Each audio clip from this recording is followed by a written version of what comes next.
Mais 4 países em 3 continentes diferentes confirmaram os primeiros casos de coronavírus.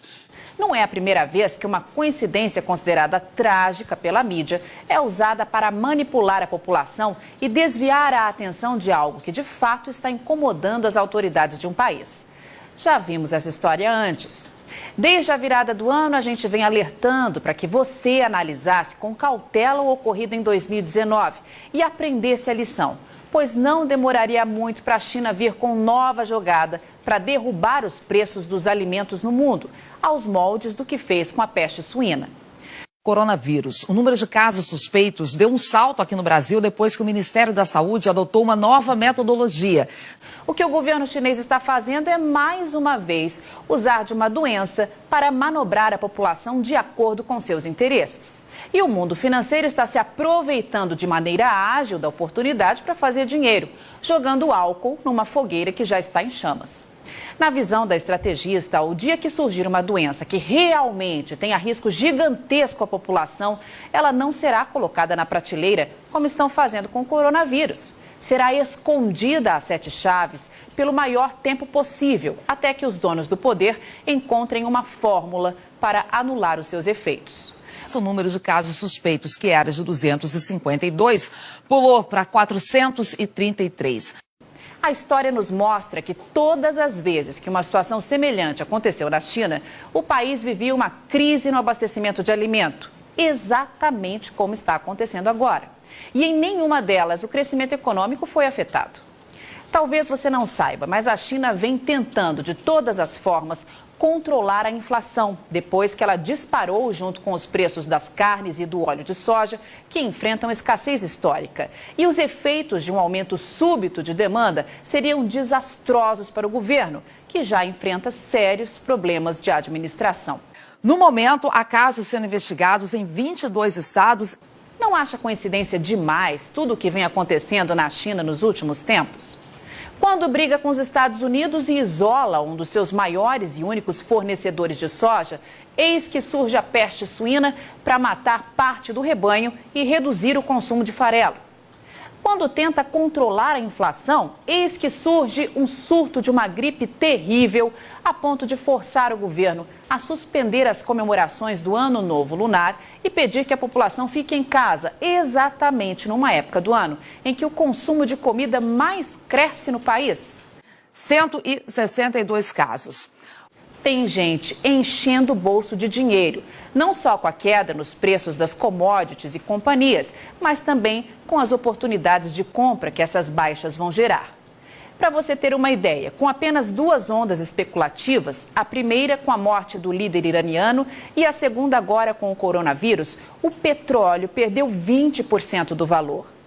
Ano de 2004 e a China anunciava ao mundo um surto de gripe aviária, nome dado à doença causada por uma variedade do vírus influenza, H5N1, hospedado por aves, mas que pode infectar diversos mamíferos. A doença evoluiu, virou pandemia e infectou pessoas em vários países da Ásia. E como agora, todos íamos morrer, lembra? Pois dá só uma olhada no que isso causou na economia da China. Nada. O PIB chinês, que tinha aumentado 8% em 2003, cresceu 9,1% em 2004 e continuou subindo nos 3 anos seguintes, até chegar na impressionante marca de 11,9% em 2007.